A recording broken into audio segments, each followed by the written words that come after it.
Welcome to Historical Legacies. Here, we dive into history's most intriguing stories, unraveling mysteries and uncovering truths from the past. Subscribe to join our journey through time's greatest moments. Part 1. The Rise of Vespasian. The life of Titus Flavius Vespasianus, known to history as Emperor Vespasian, began in a place and manner far removed from the splendor of imperial Rome. Born in 9 AD in the modest Sabine village of Phalacrina, northeast of Rome, Vespasian hailed from an equestrian family that was far from wealthy but deeply rooted in values of discipline, modesty, and hard work. His father, Titus Flavius Sabinus, was a tax collector who amassed a respectable, though unremarkable, income. This background, while lacking noble lineage, afforded Vespasian an education and opened doors for him to seek a career in the military, an opportunity he would seize with profound success.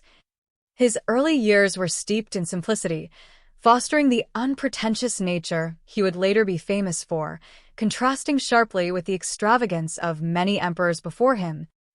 Despite his rural origins, Vespasian's family was ambitious, determined to climb the social ladder of the Roman world.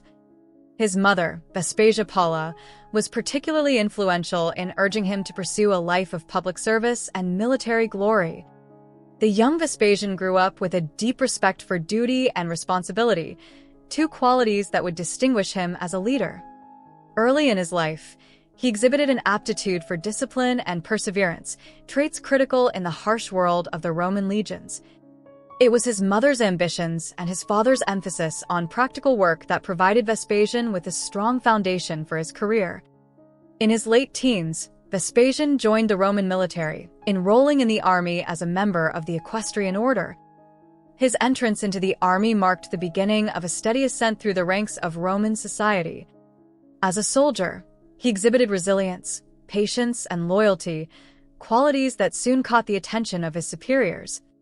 Although his early military career did not feature grand victories, Vespasian proved to be a consistent and reliable officer, earning respect within his unit and positioning himself for future opportunities. By his early 30s, he had achieved enough recognition to command a small force. This role was modest in scope, yet it allowed him to develop the skills he would later use to command vast armies and entire provinces. Vespasian's rise was far from meteoric, but it was steady, reflecting his practical approach to military life and the restrained ambition that he carried into adulthood. His early career also gave him first-hand insight into the lives of ordinary soldiers, cultivating an appreciation for their hardships and fostering a bond with his troops that would later prove invaluable. Unlike many other Roman officers who saw the military merely as a stepping stone to political office, Vespasian genuinely valued the experience and camaraderie of his fellow soldiers. His ability to relate to his men became a defining characteristic of his command style and an enduring source of his popularity. As he advanced through the ranks, Vespasian developed a reputation for toughness, both in his treatment of himself and his soldiers. He was known for enduring the same conditions as his troops, sharing their rations, and even refusing certain luxuries that officers were typically granted. This ruggedness would serve him well in his later campaigns and endeared him to those under his command. Furthermore, his dedication to discipline and order was evident, making him a natural leader in an era when loyalty and stability were paramount to military success.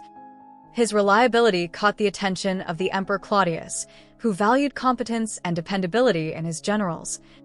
This connection to Claudius would soon play a crucial role in catapulting Vespasian to a prominent military and political position. Vespasian's background, while humble, uniquely prepared him for the challenges ahead.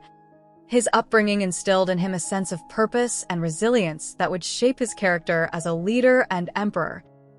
Though his early career had no dramatic triumphs, he consistently demonstrated qualities that would later serve him, qualities that the Roman Empire sorely needed. By the time he reached his 40s, Vespasian had laid the groundwork for a future that no one, not even he, could have predicted.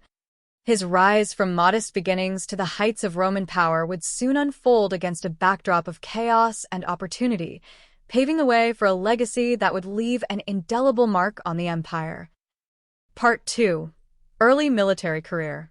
Vespasian's early military career was marked by a quiet determination and an unassuming but effective command style. As a young soldier, he was assigned to various Roman provinces, gaining experience across diverse territories and facing different military challenges. His first significant assignment came in Thrace, a region known for its rugged terrain and fierce tribes. While not a campaign that made headlines in Rome, Vespasian's role in Thrace allowed him to prove his loyalty and resilience. Here, he learned to adapt his strategies to the environment, a skill that would become crucial as he moved on to more challenging assignments. Thrace served as the foundation for his tactical abilities as he faced unfamiliar adversaries in an often hostile landscape. After Thrace, Vespasian's career took him to Germania, where he encountered new military tactics and gained further exposure to the complexities of provincial command. The Germanic tribes were infamous for their resistance to Roman occupation and their prowess in guerrilla warfare. Here, Vespasian observed and studied the adaptability of these tribes, who relied on swift attacks and the terrain to offset Roman advantages. The experience taught him the importance of patience, an approach he would later use in his most famous campaigns. It also built his understanding of the importance of respecting both the capabilities and the motivations of Rome's adversaries. During this time, Vespasian's dedication to his role did not go unnoticed by his superiors. Unlike many officers who sought glory for its own sake, Vespasian was recognized as a practical and steadfast leader. His time in Germania further solidified his reputation as a disciplined commander who maintained close ties with his troops. Rather than remaining distant from the rank and file, Vespasian became known for sharing their hardships, eating the same rations, and enforcing discipline evenly throughout the ranks. These practices endeared him to his soldiers, earning him loyalty that would prove invaluable in his later career. Following his success in Germania, Vespasian's next prominent assignment came in Illyricum, where he commanded a legion as a legate. His experience in Illyricum continued to develop his strategic acumen, allowing him to gain first-hand knowledge of administrative responsibilities that went beyond battlefield command. Leading a legion in Illyricum was a significant step forward, both militarily and administratively, as it involved dealing with local governance, logistics, and maintaining Roman law in an occupied territory.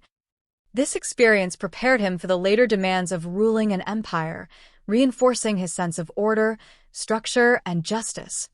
In Illyricum, he honed his leadership skills and adapted to the challenges of regional command, a transition from merely tactical operations to broader military strategy. Vespasian's growing reputation for reliable command did not go unnoticed. In 41 AD, when Emperor Claudius ascended to power, he was searching for capable officers who were loyal, efficient, and low on ambition, qualities that aligned well with Vespasian's character. Claudius had little tolerance for the power-hungry elites who often destabilized Roman politics, so Vespasian's humility and straightforward approach made him an attractive ally. Recognizing Vespasian's value, Claudius would soon assign him a mission that would set the trajectory of his career on an unprecedented path. Claudius's trust in Vespasian became a defining moment for the general, one that moved him from a series of provincial commands into a central role in one of Rome's most significant campaigns. In the early 40s AD, Vespasian found himself called upon for a bold new undertaking, the Roman conquest of Britannia. This was no ordinary mission. Britannia was considered both distant and hostile, a land that previous emperors had hesitated to invade due to its perceived difficulties and the fierce resistance of its tribes. Vespasian's prior experience, particularly his methodical approach and his ability to adapt to local terrains and tactics, made him a natural choice for the campaign. Appointed as the commander of Legio II Augusta, he was tasked with leading his men into uncharted territory, in a mission that would place him on the front lines of the Roman Empire's expansion. His role in the conquest of Britannia would not only test his abilities as a military leader but also showcase his loyalty and willingness to take on difficult missions on behalf of the emperor. As he prepared to embark on the Britannia campaign, Vespasian understood that this was a defining opportunity. For a man with humble origins, it represented both a personal challenge and a chance to prove his loyalty and worth to the empire. The campaign in Britannia would ultimately solidify his status as a formidable Roman general and pave the way for his future ascension to the highest ranks of power. In the treacherous wilderness of Britannia, Vespasian would lay the groundwork for a career that would transform the Roman Empire itself, one battle at a time, gaining both strategic acumen and the unwavering respect of those under his command. Part 3. Conquest of Britannia. The campaign in Britannia marked a pivotal turning point in Vespasian's career and showcased his adaptability, discipline, and tenacity as a commander. In 43 AD, Emperor Claudius launched a bold invasion of Britannia, determined to extend Roman rule into the British Isles, a region that had long resisted Roman control. Vespasian was appointed to lead Legio II Augusta, a legion renowned for its strength and reliability, tasked with advancing into hostile territory alongside other legions and auxiliary forces. His experience in previous campaigns across Thrace and Germania had prepared him for the challenges that lay ahead. Britannia, however, presented an entirely new set of obstacles, from its rugged landscape to its fiercely independent tribes. Vespasian approached this mission with the same practical mindset he had cultivated throughout his career. The British terrain was marked by dense forests, marshlands, and rivers, making traditional Roman battle tactics difficult to implement. To succeed, he adopted a flexible approach, adjusting his strategies to the local geography and the unpredictable movements of British warriors. Rather than engaging in direct confrontation whenever possible, Vespasian employed strategic positioning and small, targeted skirmishes to weaken British resistance. He focused on capturing fortified hilltops and natural defensive positions, building a secure foothold for Roman forces to advance further into the region. The British tribes were led by fierce and resourceful chieftains, who utilized guerrilla tactics and exploited their intimate knowledge of the terrain to resist Roman advancement. Vespasian respected their tenacity and took measures to avoid unnecessary casualties among his men, knowing that the British would not submit easily. He reinforced his troops' morale by standing alongside them, enduring the same conditions, and refusing privileges that many officers took for granted. His approach earned him deep respect from his soldiers, who appreciated his willingness to lead by example, forging a sense of unity and loyalty that bolstered their resilience in the face of a daunting campaign. Vespasian's leadership in Britannia was defined not only by his tactical abilities, but also by his ability to manage complex logistics. The vast distance from Rome meant that supplies and reinforcements were limited, requiring careful planning and rationing to sustain the campaign. Vespasian showed an impressive capacity for managing resources, ensuring that his troops remained well-provisioned despite the long supply lines. He established fortified camps at strategic locations, securing his forces' movements and protecting them from surprise attacks. These camps later served as bases for Roman administration, solidifying the Roman presence in newly conquered territories and establishing control over key routes and resources. One of Vespasian's most significant achievements during the Britannia campaign was the capture of the Isle of Wight and key settlements in the south, expanding Rome's influence in the region.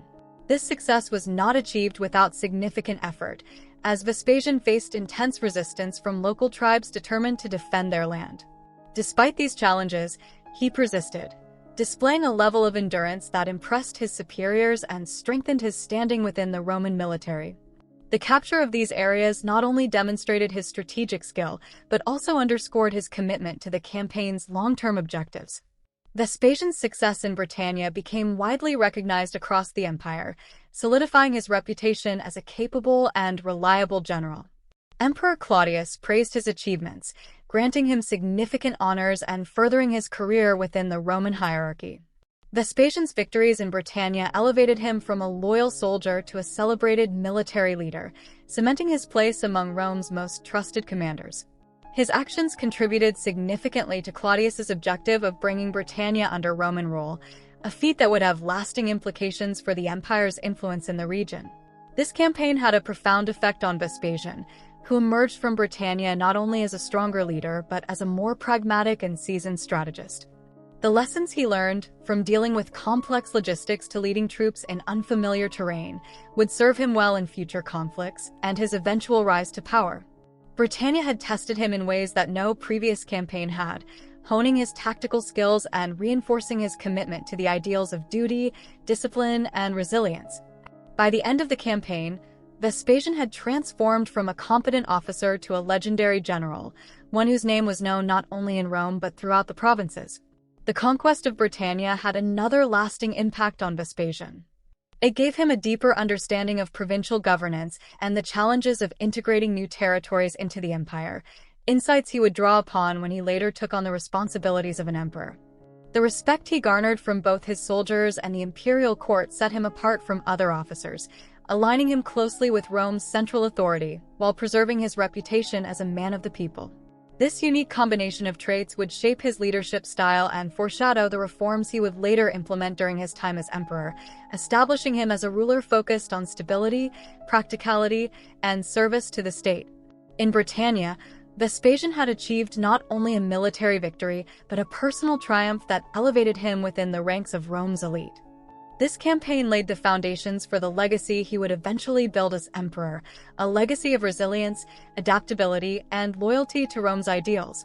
As he returned from Britannia, Vespasian knew that his career was far from over.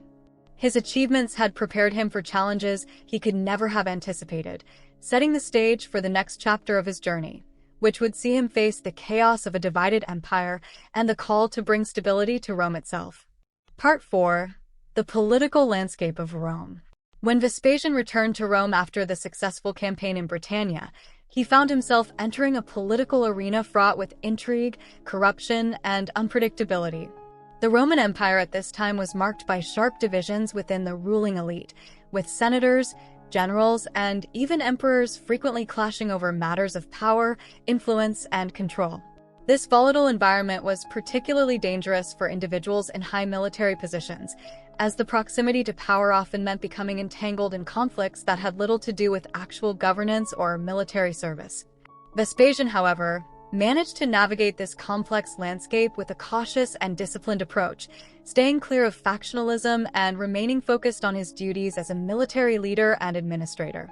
The reigning emperor, Claudius, was a competent but cautious leader who had come to power after the infamous reign of Caligula. Claudius had survived in a political climate where few rulers managed to retain control for long, often meeting violent ends due to the ambitions of rivals within the Senate or even within their own families. To safeguard his position, Claudius relied on individuals he could trust, practical, loyal, and experienced men who would serve the empire without seeking personal power. Vespasian, with his modest background, practical approach, and demonstrated loyalty, was a perfect fit for Claudius's inner circle. Though not wealthy or particularly ambitious, Vespasian had proven himself capable of leadership on the battlefield and in provincial governance, skills that made him valuable to an emperor seeking stability over grandeur.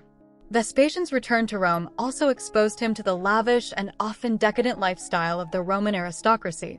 While he had grown accustomed to the relative simplicity of military life and the struggles of the provincial administration, the wealth and excesses of Rome's elite were in stark contrast to his own values. Unlike many generals who might have been drawn into the temptations of luxury and influence, Vespasian remained grounded and steadfast in his dedication to discipline and austerity. He distanced himself from the political extravagance of the capital, avoiding close associations with ambitious senators or members of the imperial family who could drag him into dangerous power struggles. This restraint further solidified his reputation as a man of integrity and reliability, qualities that would endear him to both his superiors and his subordinates. While maintaining a low profile in the capital, Vespasian continued to receive assignments from Claudius that allowed him to demonstrate his administrative skills. His next major post was in Africa, where he served as proconsul, governing the province with a straightforward, no-nonsense approach that gained him both respect and admiration from local officials and residents. Africa was an essential province for Rome, serving as one of its primary sources of grain, and mismanagement there could have significant consequences for the empire. Vespasian's handling of this responsibility was meticulous, efficient, and honest. His time in Africa showcased his ability to balance military discipline with the diplomatic tact needed for effective provincial governance, further enhancing his profile among Rome's political elite. Despite these successes, Vespasian remained wary of Rome's political intrigue. The capital was a place where alliances could shift overnight, and loyalties often ran thin. He witnessed firsthand how even high-ranking officials could be undermined by rivals or fall victim to imperial suspicion. Rather than seeking to expand his influence within the capital, Vespasian chose to return to the provinces whenever possible, where he could continue his work without becoming embroiled in the deadly power games that plagued Rome. This decision would protect him from the fate that befell many other promising generals who had sought too much influence in the capital. Under Nero, Claudius's successor, the political landscape became even more dangerous. Nero's reign was marked by extravagance, paranoia, and growing hostility towards Rome's established elite. Many senators and military leaders became targets of Nero's suspicion, as the emperor grew increasingly erratic and distrustful of those around him. During this period, Vespasian faced the precarious task of balancing loyalty to the emperor with his own sense of duty and integrity. Though he served Nero faithfully, he kept his distance from the court, wary of the emperor's unpredictable nature and the constant threat of falling out of favor. This careful balancing act allowed Vespasian to maintain his career while avoiding the fate of many prominent Romans who fell victim to Nero's paranoia and wrath. Vespasian's commitment to duty over personal ambition also won him respect among Rome's soldiers and provincial administrators. While Nero's court descended into chaos, Vespasian represented a more grounded, reliable figure, one who was known for his pragmatism rather than flamboyant displays of power. His reputation as a soldier's general extended beyond the military, as Roman citizens in the provinces saw in him a man who respected their needs and upheld order and discipline. This popularity would later play a crucial role in his rise to power, as his reputation provided a solid foundation of support from those who were weary of the instability that plagued Rome. In this period of political uncertainty, Vespasian's low-profile approach proved invaluable. By avoiding direct involvement in the capital's intrigues, he preserved his position and credibility, ensuring he could continue serving the empire when it was most needed. His years of experience in the provinces taught him the intricacies of governing Rome's diverse territories, preparing him for the monumental challenges that lay ahead. Vespasian had established himself as an efficient administrator and a reliable leader, traits that distinguished him in a world dominated by shifting loyalties and personal rivalries. Rome's chaotic political landscape had tested him, yet he emerged unscathed, ready to face the greater trials that awaited him and the empire. Part 5. The Jewish Rebellion and Vespasian's Call to Duty. The next major chapter in Vespasian's life came with the Jewish Rebellion in 66 AD. This uprising, ignited by a combination of Roman taxation, religious tensions, and long-standing grievances among the Jewish population, quickly escalated into a full-blown war that threatened the stability of the eastern provinces. Emperor Nero, already preoccupied with political instability and his own waning popularity, recognized that the Jewish rebellion required the attention of a capable military leader. Vespasian, with his reputation for strategic brilliance, discipline, and proven loyalty, was appointed by Nero to lead the campaign and restore order in the province of Judea. This mission would test not only his military expertise but also his diplomatic skill, as he was tasked with both quelling the rebellion and winning the loyalty of the diverse population in the region. Upon arriving in Judea, Vespasian faced a challenging situation. The Jewish rebels had fortified several cities, including the hilltop fortress of Gamla and the heavily defended city of Jerusalem. The rebels were not a unified force.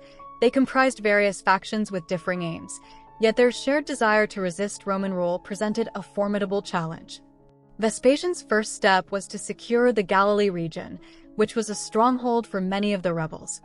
His strategy was deliberate and systematic. Rather than risking his forces in one large assault, he focused on isolating and capturing individual strongholds one by one. This careful, step-by-step approach minimized Roman casualties and gradually weakened the rebel forces. Vespasian's son, Titus, accompanied him on the campaign, marking this as an important family enterprise. Titus took command of a portion of the forces, learning the art of warfare and strategy under his father's close guidance. Vespasian's relationship with Titus was one of mutual respect and shared ambition. Throughout the campaign, Vespasian involved Titus in key decisions, not only strengthening their bond but also preparing him for future responsibilities. Their teamwork became a defining aspect of the campaign, with Titus emerging as a capable leader in his own right, ready to follow in his father's footsteps both on the battlefield and, eventually, in governance.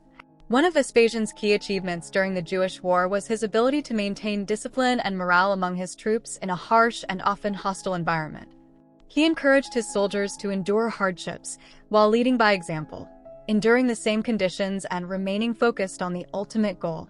His connection with his troops was reinforced through shared trials, and he gained their unwavering loyalty through his calm and resolute leadership. This close bond with his soldiers, cultivated over many years in campaigns, became critical during the conflict, as it allowed him to maintain control and unity, even in the face of formidable resistance from the rebels. While Vespasian focused on military objectives, he also recognized the need to stabilize the province once hostilities ceased. He began laying plans for restoring order, appointing local officials, and rebuilding towns damaged by the conflict. His pragmatic approach aimed to reintegrate the province into the Roman Empire without imposing heavy-handed measures that would only reignite tensions. This dual focus on both military and administrative solutions distinguished Vespasian as a leader who understood the complexities of provincial governance, not just the requirements of conquest. As the campaign progressed, however, news arrived that changed the course of Vespasian's life and the fate of the Roman Empire. In 68 AD, Emperor Nero died under mysterious circumstances, plunging Rome into a period of chaos and uncertainty. With Nero's death, the imperial throne was left vacant, sparking a power struggle that would ultimately see 4 different emperors rise and fall in the span of a single year, a period now known as the Year of the Four Emperors. Rome was divided, with factions and generals vying for power, each seeking to secure the throne and stabilize the empire. In the midst of this upheaval, Vespasian was approached by supporters who saw in him a potential savior of the empire. His reputation for loyalty, discipline, and practical governance made him an ideal candidate to bring stability to Rome. Initially hesitant, Vespasian weighed the enormity of the task, aware that claiming the throne would require not only military support but also a vision for rebuilding a fractured empire. After much consideration, he accepted the call to duty, placing his trust in Titus to continue the campaign in Judea, while he prepared to return to Rome and assert his claim as emperor. The stage was set for Vespasian's rise to power, and with it, the beginning of a new era in Roman history. Part 6.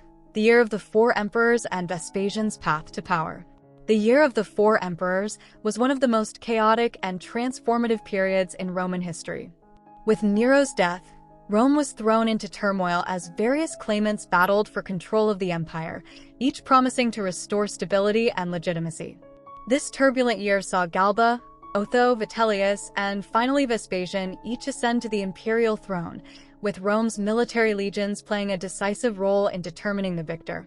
Vespasian, still engaged in the Jewish war in Judea, initially observed these events from a distance, uncertain whether he should involve himself in the power struggle. His primary focus remained on stabilizing Judea and supporting his son Titus, who continued the campaign against the rebels. As the year progressed, however, it became increasingly clear that Vespasian's involvement would be necessary to restore order in Rome. Following Galba's assassination and Otho's suicide, Vitellius seized power, but his rule quickly descended into chaos due to his brutal and indulgent behavior. His excessive spending, disregard for discipline, and favoritism caused discontent among both the Senate and the military. Many Romans saw in Vitellius a continuation of the corrupt and extravagant legacy of Nero, and it became evident that his rule was exacerbating the empire's already precarious situation. Disillusioned with Vitellius, many Romans looked to Vespasian, who was respected as a practical, disciplined leader capable of bringing much-needed stability. Meanwhile, Vespasian's supporters began to rally in his favor. The legions stationed in Egypt and Judea, long loyal to him due to his exemplary leadership and military successes, proclaimed him emperor in July 69 AD. This decision was strategic. Egypt was Rome's breadbasket, supplying the capital with grain and vital resources. By securing the support of Egypt, Vespasian effectively controlled the food supply, giving him a significant advantage in his bid for the throne. Additionally, other provinces across the eastern Mediterranean soon joined in support, recognizing Vespasian as the leader best suited to bring an end to Rome's political chaos. His supporters in Rome itself, including influential senators and generals, quietly began preparing for his arrival, hopeful that he would bring an era of peace and reform. The struggle for power was far from easy. Vitellius, upon learning of Vespasian's bid for the throne, prepared to defend his position and summoned reinforcements. The two sides eventually clashed in a series of bloody battles throughout Italy, culminating in the Battle of Bedriacum. Vespasian's forces, led by his skilled commanders and loyal allies, proved victorious, and Vitellius's support crumbled as his forces were defeated. The city of Rome, however, did not immediately surrender. A brief but intense period of violence ensued, during which Vitellius's remaining supporters fought desperately to hold the capital. In December 69 AD, Vespasian's forces finally captured Rome, and Vitellius was killed, bringing an end to the violent succession crisis. Vespasian's entry into Rome marked a turning point. Unlike many of his predecessors, he did not celebrate his victory with extravagant displays of power or luxury. His approach was marked by humility and restraint, signaling a departure from the excesses that had characterized previous emperors. He focused on restoring order, addressing the economic challenges Rome faced, and rebuilding public trust in the imperial office. Vespasian's pragmatic leadership style resonated with Romans who had grown weary of corruption and extravagance. His first actions as emperor emphasized stability, efficiency, and practical governance. He reinforced his commitment to Rome's traditional values, focusing on moderation, discipline, and hard work, principles that would define his reign and set the tone for the Flavian dynasty. One of Vespasian's primary concerns was to re-establish the authority of the Senate, which had been marginalized under previous emperors. By giving the Senate a greater role in governance, he hoped to create a more balanced system that would reduce the likelihood of further uprisings or political chaos. This decision was also strategic.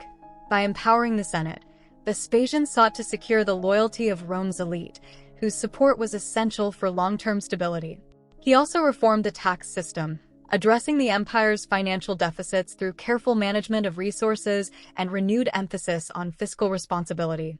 These measures strengthened the imperial treasury, allowing Vespasian to invest in public infrastructure and rebuild parts of Rome that had suffered from neglect or damage during the recent conflicts. Vespasian's rise to power had not been without sacrifices. He had left the Jewish campaign in the hands of Titus, trusting his son to complete the mission with the same discipline and strategic insight that had defined his own leadership. Titus's successful conclusion of the campaign reinforced the Flavian family's reputation and provided Rome with a much-needed victory to celebrate after years of internal strife. The success in Judea also contributed to Vespasian's legitimacy as emperor, as it demonstrated the military prowess and unity of his family.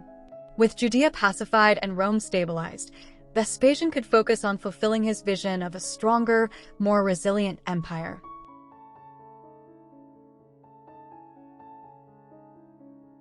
As Vespasian consolidated his rule, he remained aware of the sacrifices that had brought him to power.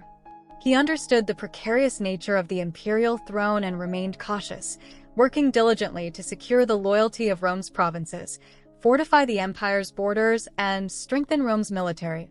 His journey from a modest background to the heights of imperial authority had been marked by resilience, loyalty, and a commitment to service.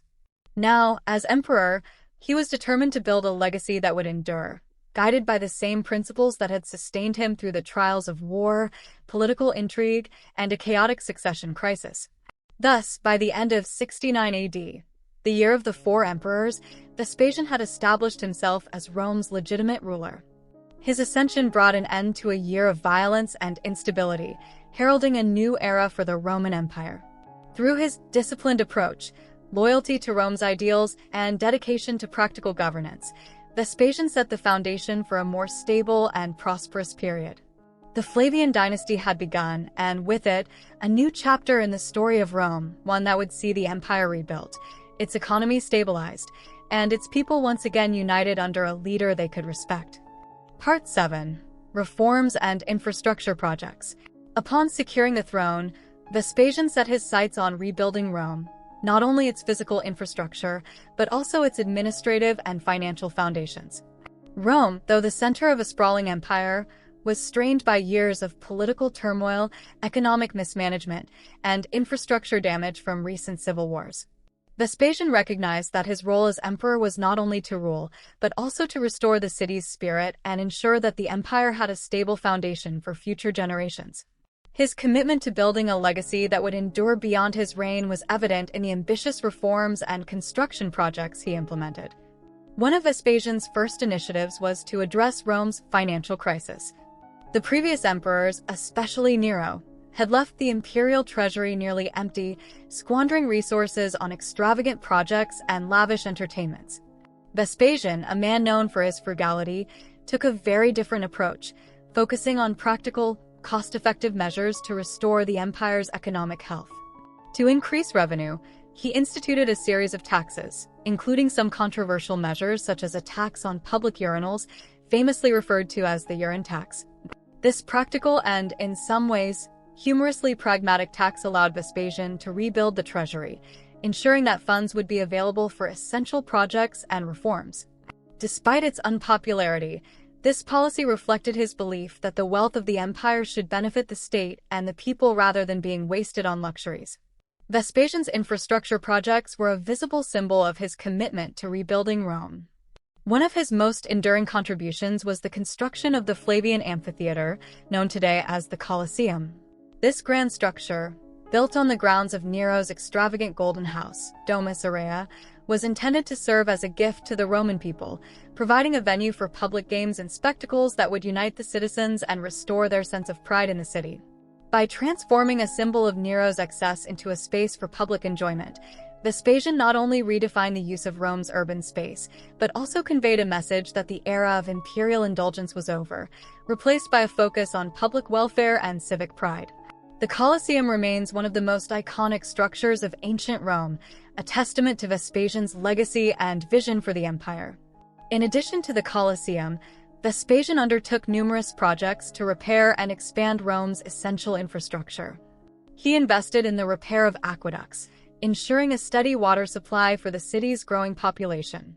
Roads, temples, and other public buildings were also restored or constructed, enhancing Rome's urban landscape and improving the quality of life for its residents.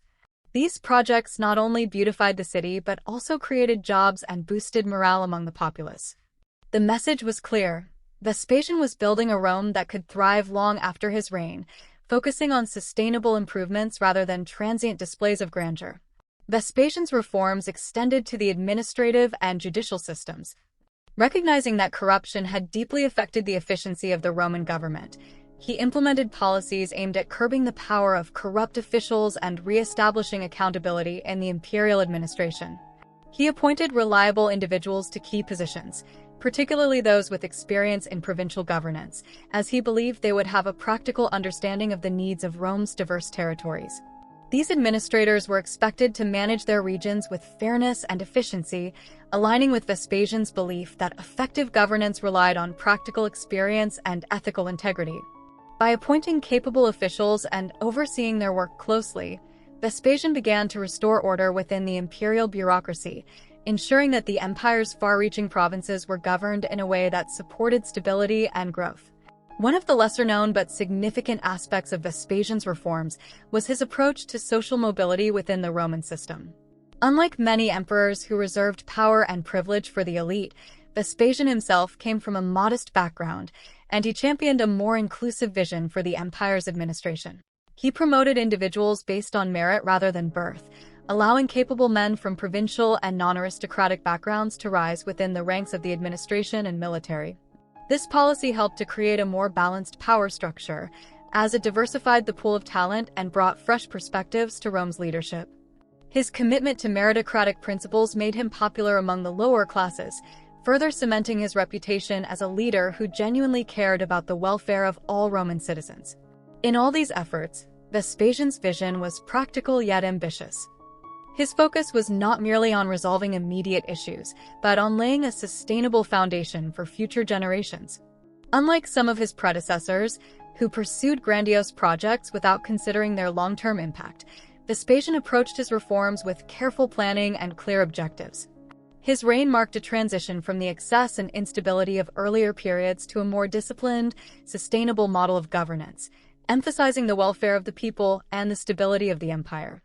The benefits of Vespasian's reforms were felt throughout the empire. The strengthened infrastructure and fiscal policies provided the foundation for Rome's continued expansion and prosperity, while his administrative reforms ensured that the provinces were governed efficiently and fairly. By the time he had solidified his position, Vespasian had transformed Rome from a city weakened by years of mismanagement and civil strife into a vibrant and stable capital once more. His dedication to pragmatic governance and public welfare earned him the respect and loyalty of his subjects, and his legacy would endure long after his reign came to an end. The successes of his building projects, reforms, and economic policies set a new standard for Roman leadership. His pragmatic approach, commitment to fiscal responsibility, and investment in public works inspired future emperors and established the Flavian dynasty as one of Rome's most respected ruling families. Vespasian's vision for Rome was realized through these enduring contributions, marking a renaissance of the Roman spirit and a reawakening of its strength and unity. His reign proved that an emperor's greatness lay not in displays of wealth or power, but in his service to the people and dedication to the lasting prosperity of the empire. Part 8: Vespasian's relations with the Senate and the aristocracy. One of the most significant aspects of Vespasian's reign was his relationship with the Roman Senate and the aristocracy, a relationship that he carefully cultivated throughout his time as emperor. Having ascended to the throne amidst political chaos and in the wake of a chaotic succession crisis, Vespasian was aware of the importance of securing the support of the Senate to solidify his legitimacy. However, his approach to the Senate was far more pragmatic and calculated than his predecessors, who had often been drawn into power struggles with the Roman aristocracy. Vespasian sought to balance the power of the Senate with his own imperial authority, establishing a working relationship that ensured stability while also preserving the Roman Senate's traditional functions. Vespasian's reign began at a time when the Senate had suffered significant blows to its authority. Many of the previous emperors, particularly Caligula and Nero, had marginalized or antagonized the Senate, treating it as little more than a rubber stamp institution for their whims. In contrast, Vespasian took a more respectful approach, recognizing the Senate's historical role in Roman governance. He understood that the Senate's backing was crucial for his legitimacy, particularly after the turbulence of the Year of the Four Emperors. Unlike some of his predecessors, Vespasian did not seek to completely bypass or undermine the Senate, instead choosing to work with it, albeit with a clear recognition of the emperor's ultimate authority. This strategy helped to calm political tensions and encourage cooperation from the senatorial elite. Vespasian's relations with the Senate were not without challenges, however. He had to navigate the complex dynamics of Roman politics, which were often shaped by the ambitions of powerful aristocrats who sought to gain favor and influence. The Senate, as the heart of the Roman elite, was composed of individuals who had long been accustomed to a degree of autonomy and influence over the empire's governance. Vespasian had the difficult task of reconciling his newfound imperial power with the desire of many senators to retain their traditional privileges. His solution was to restore some of the Senate's influence without allowing it to undermine his own authority. He worked to restore order in the Senate, purging it of those who were disloyal or overly ambitious, while fostering a sense of mutual respect between the emperor and the Senate. He promoted senators who had supported his rise to power, ensuring that they felt secure in their positions while simultaneously ensuring that they understood the supremacy of the emperor's office. In addition to restoring stability within the Senate, Vespasian also aimed to address some of the underlying issues that had weakened the Senate's position in the years leading up to his reign. The aristocracy had been deeply affected by the previous emperor's extravagant spending and autocratic rule, which had driven many senators into financial ruin. Vespasian, a man known for his frugality and financial acumen, recognized that the recovery of Rome's economy would benefit not only the empire at large, but also the aristocracy, whose wealth had been depleted by the turmoil of recent years. His economic reforms, including the implementation of taxes and careful management of public finances, gradually restored fiscal stability and, in turn, helped to ease the financial burdens of the senatorial class. Vespasian also demonstrated a practical approach to the senatorial system by focusing on merit-based appointments to important administrative positions. Unlike emperors who had exclusively reserved key roles for senators or the aristocracy, Vespasian appointed talented individuals regardless of their social background.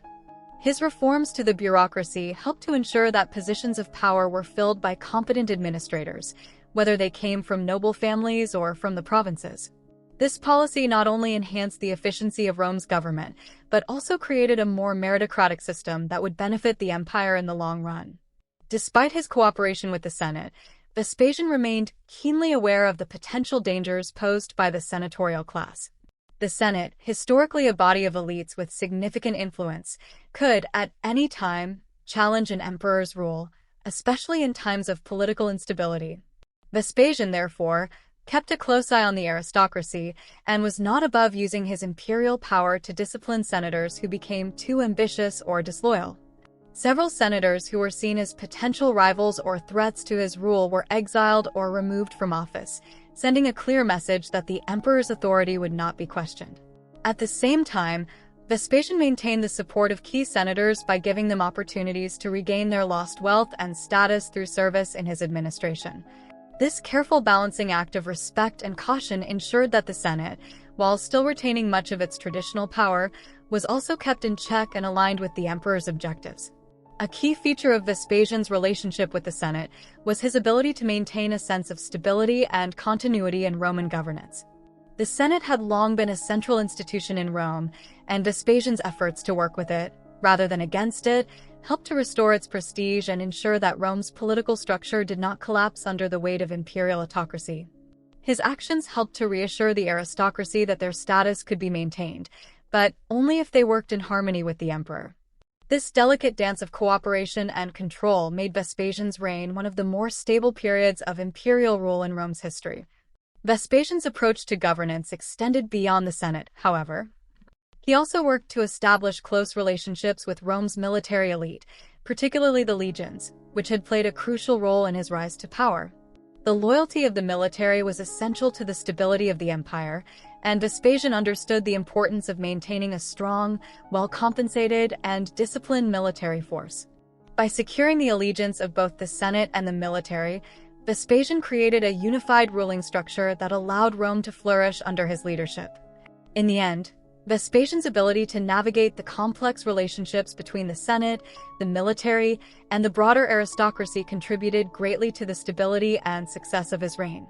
His pragmatic and cautious approach to power allowed him to restore balance to the Roman political system, setting the stage for the continued success of the Flavian dynasty. Part 9. The Family Dynasty, Titus and Domitian. Vespasian's reign was not just marked by his achievements alone, but also by the rise of his family as the new ruling dynasty, the Flavians, which would shape the future of the Roman Empire. A crucial part of Vespasian's legacy lies in the roles played by his two sons, Titus and Domitian, both of whom would become emperors after his death. The relationships he fostered within his family were not only political but deeply personal, and they laid the groundwork for the future of the Flavian dynasty. Titus, the elder of the two, was perhaps the most prominent of Vespasian's sons.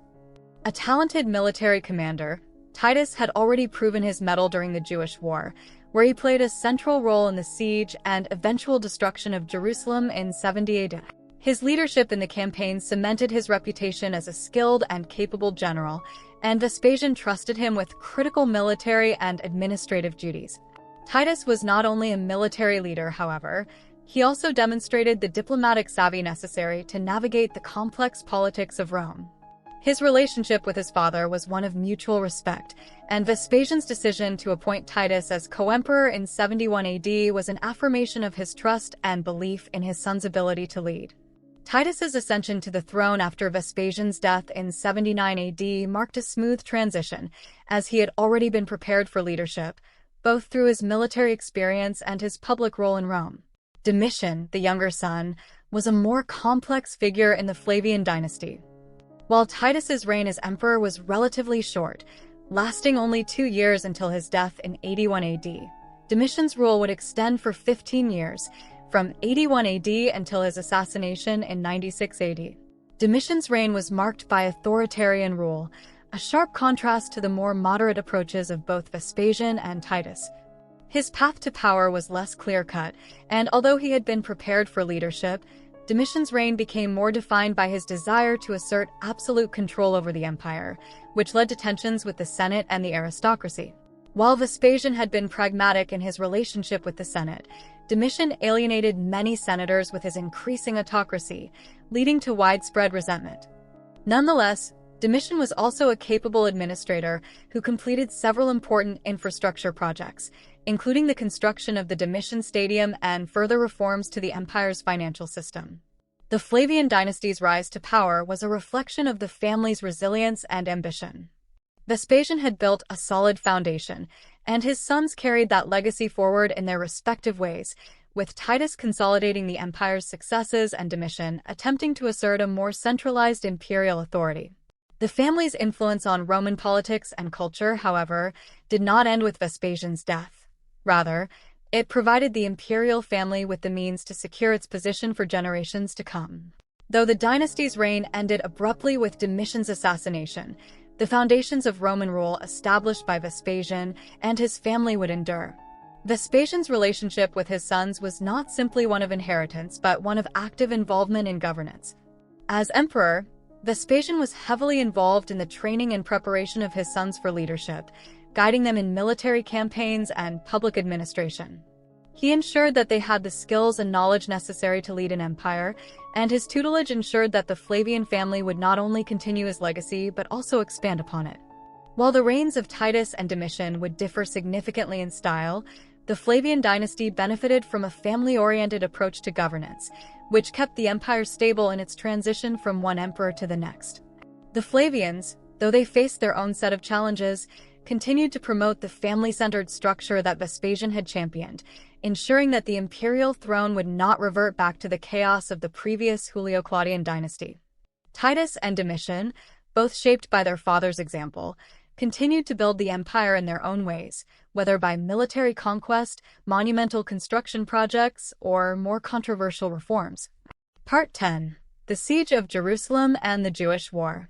One of Vespasian's most significant military achievements was the successful conclusion of the Jewish War, a campaign that not only secured the empire's borders, but also enhanced his reputation as a capable military leader. The Jewish War, which began in 66 AD, was a complex and multifaceted conflict that revolved around Jewish resistance to Roman occupation in Judea. The revolt was sparked by long-standing tensions between the Jewish population and the Roman authorities, exacerbated by the imposition of heavy taxes, religious conflicts, and political instability within the province. Vespasian was appointed to lead the Roman forces against the Jewish insurgents, and his leadership skills quickly became apparent as he and his forces made swift progress in the campaign. His approach was methodical, utilizing the full strength of Rome's military might to suppress the rebellion and regain control of the region. Vespasian's son Titus played a central role in this campaign, eventually leading the siege of Jerusalem, one of the most pivotal moments in the conflict. The siege, which began in 70 AD, was one of the most brutal and devastating episodes in the war, marked by famine, widespread destruction, and immense loss of life.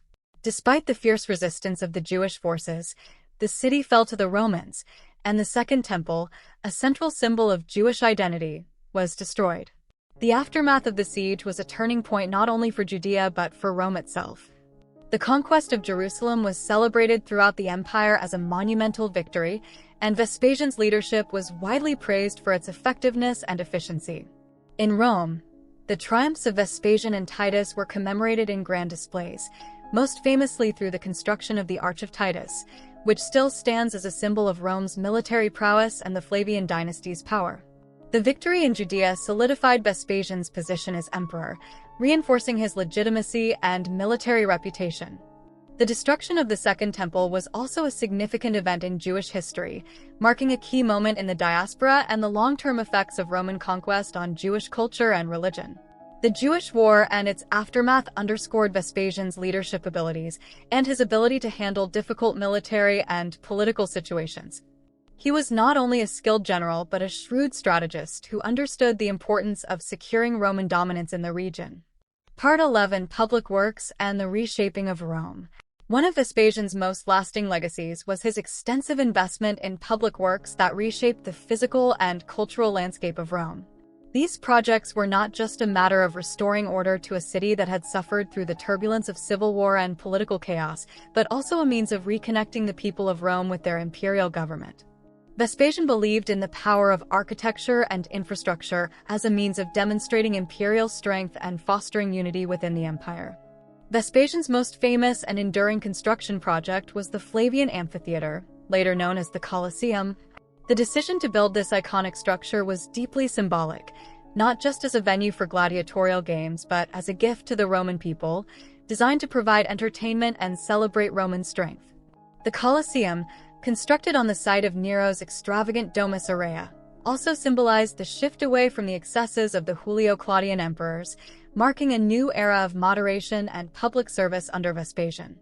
The Colosseum would eventually become one of the most recognized symbols of Rome, attracting visitors from across the empire for centuries. Beyond the Colosseum, Vespasian undertook a series of ambitious infrastructure projects to improve the city's amenities and urban planning. He oversaw the construction and repair of aqueducts, which were essential for supplying Rome's growing population with fresh water. He also focused on restoring roads, bridges, and public buildings, ensuring that the city's infrastructure was capable of supporting the daily lives of millions. Public baths, temples, and forums were rebuilt or expanded, making Rome a more modern and efficient metropolis. These works were not merely about grandeur, but also about practicality and public welfare. Vespasian's investment in public works also had economic implications, as the construction projects provided jobs for thousands of Roman citizens and ensured the continued prosperity of the empire's capital.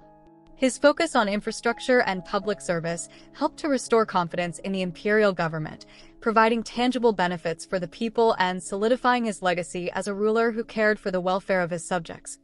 Part 12. Vespasian's reforms in the provinces. Vespasian's reign was also marked by significant reforms and improvements in the provinces, where his policies aimed to ensure stability, military security, and economic prosperity. After years of political instability, Vespasian recognized that the Roman Empire could only thrive if its far-flung provinces were well-governed and integrated into the imperial system. His efforts to strengthen the provincial administration and increase the loyalty of the provinces to the central government were key to the success of the Flavian dynasty. Vespasian worked to improve the relationship between the empire and its provincial governors, emphasizing the need for capable, efficient leadership. He reformed the imperial bureaucracy to ensure that officials in the provinces were chosen based on merit and competence, rather than favoritism or political connections. His policies sought to curtail corruption and promote local governance that was in line with Roman law and imperial interests. Vespasian also sought to increase tax revenues from the provinces, ensuring that the empire had the resources needed to fund military campaigns and public works. In military matters, Vespasian's focus on securing the frontiers of the empire led to several campaigns to suppress local uprisings and maintain Roman dominance in the provinces. His efforts to maintain military discipline, strengthen fortifications, and ensure the loyalty of provincial legions were essential to Rome's continued expansion and stability. Part 13. Religion and Vespasian's relationship with the gods. Religion was deeply woven into Roman political life, and Vespasian adeptly harnessed its power to bolster his legitimacy and stabilize his rule. Like other Roman leaders, Vespasian sought to portray himself as favored by the gods, a critical strategy in gaining the trust of a people accustomed to seeing divine favor as a measure of an emperor's worth. However, Vespasian's approach to religion was unique. He was pragmatic rather than overly reverent, using religious acts as tools to strengthen his political position. Following the chaos of the Year of the Four Emperors, Rome needed stability, and Vespasian's promotion of traditional religious values and observances was a conscious effort to reinforce his image as a restorer of Roman virtues. One notable aspect of Vespasian's religious policy was his emphasis on the imperial cult. Previous emperors had used the cult as a means to unify the empire, especially in the provinces, where loyalty was often bolstered by local worship of the emperor as a semi-divine figure. Vespasian, though not known for seeking undue reverence, supported the imperial cult to establish a personal connection with the diverse communities under Roman rule. This practice helped to secure provincial loyalty and remind subjects of the emperor's presence even in distant parts of the empire. In Rome itself, Vespasian promoted the idea that he was divinely appointed to restore order and prosperity, aligning his public image with the gods to reinforce his legitimacy. Vespasian's relationship with the gods was also apparent in his construction and restoration of religious sites. He ordered the rebuilding of the temple of Jupiter Optimus Maximus on the Capitoline Hill, which had been damaged during the previous year's civil unrest. This temple was one of Rome's most important religious centers, dedicated to the king of the Roman gods, and its restoration was both symbolic and strategic. By prioritizing this project, Vespasian signaled his reverence for traditional Roman values and demonstrated his role as a preserver of the city's religious heritage. Moreover, the restoration of this temple under Vespasian's reign reinforced his position as the pious leader Rome needed after years of excess and instability under previous emperors. Vespasian's relationship with Egyptian deities, particularly Serapis, was also notable and likely connected to his time spent in Alexandria during the Civil War. According to legend, a healing miracle occurred there, in which Vespasian was said to have healed a blind man and a lame man by divine intervention. This tale, widely circulated in Rome, helped solidify his image as a ruler blessed with divine favor, especially as it drew on Egyptian traditions of healing and kingship. The story not only aligned him with the gods of Rome but also linked him to the mystical traditions of the East, which fascinated Romans and helped promote his popularity across different cultural groups within the empire. Additionally, Vespasian maintained a practical approach to Roman religious life by supporting various popular festivals and public ceremonies. These events reinforced community bonds and brought the emperor closer to the people, showing that he was not a distant ruler but one who participated in the spiritual and social life of Rome. His encouragement of these practices helped to restore a sense of normalcy and continuity in a city that had been divided by recent civil war. By investing in traditional festivals, public rituals, and religious structures, Vespasian reminded the people of the importance of their heritage and reaffirmed his dedication to the well-being of the empire. In the end, Vespasian's use of religion was a reflection of his shrewd understanding of power. He recognized that religion, when combined with political authority, could be a potent tool for fostering loyalty and unity. His legacy in religious matters was thus one of respect for tradition, tempered with a strategic eye for ensuring that religious devotion served the stability of the state. Part 14. The Legacy of Vespasian. Vespasian's legacy is one of resilience, reform, and renewal, leaving an indelible mark on Rome and setting an example for emperors who followed. His reign brought stability after a period of chaos, and he revitalized the empire through a combination of practical governance, military success, and economic reform. Vespasian was not a ruler who pursued glory for its own sake. Instead, he focused on restoring Rome's financial and social structures, prioritizing the empire's stability and prosperity. A major part of Vespasian's legacy lies in his dedication to public works and infrastructure. His ambitious projects, particularly the construction of the Flavian Amphitheater, the Colosseum, transformed Rome's urban landscape and created lasting symbols of Flavian rule. The Colosseum, financed by the spoils from the Jewish War, stood as a powerful testament to Roman engineering, as well as a gift to the people of Rome. Unlike Nero's self-indulgent Golden House, which had occupied a large area of central Rome, Vespasian's Colosseum was intended for public enjoyment. It demonstrated his focus on the public good rather than personal extravagance. In addition to his public works, Vespasian's legacy is also rooted in his economic reforms. He implemented new taxes, including the infamous urine tax on public latrines, which, though unpopular with some, helped to refill the imperial treasury. These measures not only stabilized Rome's economy, but also allowed Vespasian to fund essential projects without depleting the empire's resources. His economic policies were based on practical necessity rather than ideological vision, and his shrewd financial management earned him respect as a competent and frugal ruler. His success in this regard set a standard for responsible fiscal policy, benefiting the empire long after his death. Vespasian's military achievements further strengthened his legacy. His campaign in Judea, led by his son Titus, concluded with the capture of Jerusalem and the destruction of the Second Temple, securing Roman dominance in the region. This victory not only provided the resources needed for his public works, but also reinforced Rome's reputation as a formidable empire.